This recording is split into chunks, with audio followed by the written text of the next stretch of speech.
Puji Tuhan, Bapak Ibu Saudara yang dikasihi Tuhan Yesus Kristus. Pagi hari ini kita akan mendengarkan renungan firman Tuhan. Firman Tuhan pagi hari ini saya memberi judul Dirikan Mezbah dan Panggil Nama Tuhan. Saya membacakan di dalam Kejadian pasal 26 ayat 25. Dikatakan demikian. Sesudah itu Ishak mendirikan mezbah di situ dan memanggil nama Tuhan.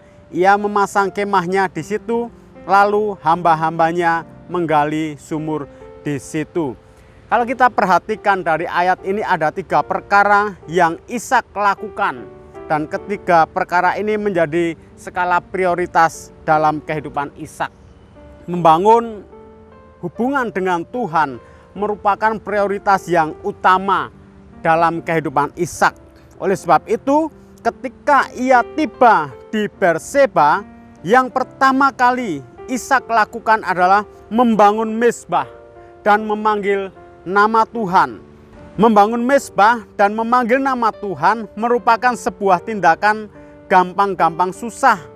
Gampang ketika mezbah didirikan di tengah lingkungan yang toleran. Tetapi susah, membangun mezbah menjadi satu tindakan yang susah ketika mezbah itu didirikan di lingkungan yang intoleran. Di dalam kehidupan Ishak waktu itu, Ishak sudah tahu bahwa lingkungannya bukan lingkungan yang sepaham atau orang-orang yang sejalan dengan pemikiran Ishak.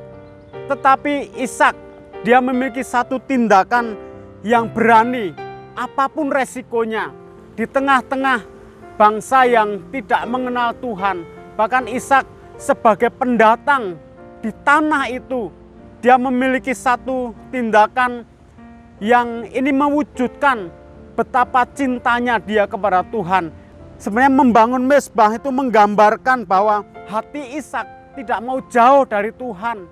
Membangun mezbah di tempat itu buat Ishak, dia ingin melibatkan Tuhan dalam setiap jalan kehidupannya. Dan nanti kita bisa melihat hasil dari tindakan-tindakan yang dilakukan Ishak tersebut. Membangun mezbah di situ juga merupakan satu bentuk kesaksian iman yang Ishak tunjukkan kepada dunia. Sekalipun dunia belum mengenal Tuhan. Bahkan waktu itu Ishak sebagai satu kelompok yang dibenci oleh lingkungannya. Tetapi Ishak tetap ambil tindakan itu, lakukan tindakan itu. Dan kita bisa melihat dari prioritas-prioritas yang Ishak lakukan. Pertama kali dia membangun mezbah dan memanggil nama Tuhan. Dia mendirikan kemahnya. Dia juga menyuruh hamba-hambanya untuk menggali sumur. Dan kalau kita perhatikan di dalam ayat berikutnya, di ayat yang ke-28, ini yang Allah lakukan terhadap Ishak. Allah tidak tutup mata terhadap apa yang sudah dilakukan Ishak. Allah menghargai tindakan-tindakan yang diperbuat oleh Ishak. Saya bacakan di ayat yang ke-28 dikatakan demikian. Ini pernyataan dari orang-orang yang menyaksikan bagaimana penyertaan Tuhan berlaku atas kehidupan Ishak.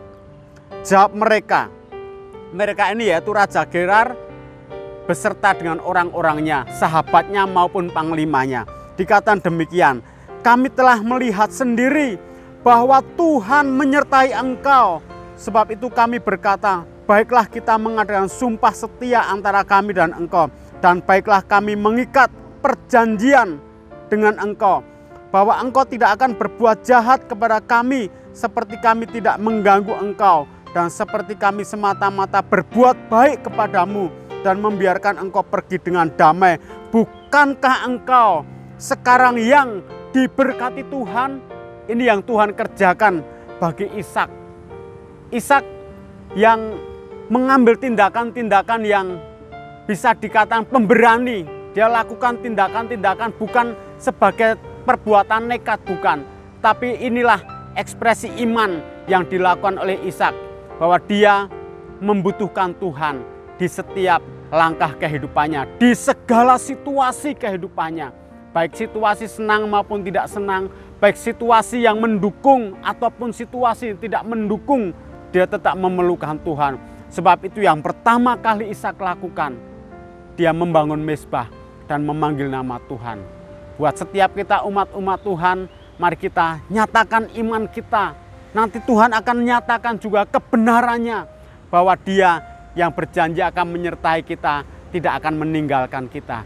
Dia setia terhadap janji-janjinya. Puji Tuhan, mari kita berdoa bersama-sama. Bapa di surga, kami mengucap syukur buat kasih setiamu Tuhan. Engkau yang memelihara kehidupan kami, yang berjanji setia untuk menyertai kami. Kami juga mau Tuhan melibatkan Engkau dalam segala sisi kehidupan kami. Dimanapun kami berada, apapun situasi dalam hidup kami, kami mau libatkan Engkau dalam hidup ini Tuhan. Dan kami mau bangun mezbah hidup kami. Kami panggil namamu Tuhan. Sekalipun mungkin situasi tidak mendukung, tapi kami mau dekat dengan Engkau. Hati kami tidak mau jauh dari Tuhan. Mari Tuhan berjalan bersama-sama dengan kami. Engkau yang ada di pihak kami membela. Tangan-Mu yang kuasa menopang hidup kami semua. Umat-umat Tuhan dimanapun mereka berada, kalau mereka sedang mengalami tekanan-tekanan dalam kehidupan, kiranya kasih karunia-Mu Tuhan menolong mereka, menopang mereka. Mereka keluar lebih daripada pemenang, sehingga dunia boleh menyaksikan perbuatan tangan Tuhan yang ajaib, membela kehidupan umat-umat percaya. Memberkati juga kami berdoa Tuhan buat seluruh umat-umat Tuhan, mereka yang sakit Tuhan Engkau jamah dan sembuhkan. Mereka yang terbeban berat Tuhan Engkau angkat beban hidup mereka.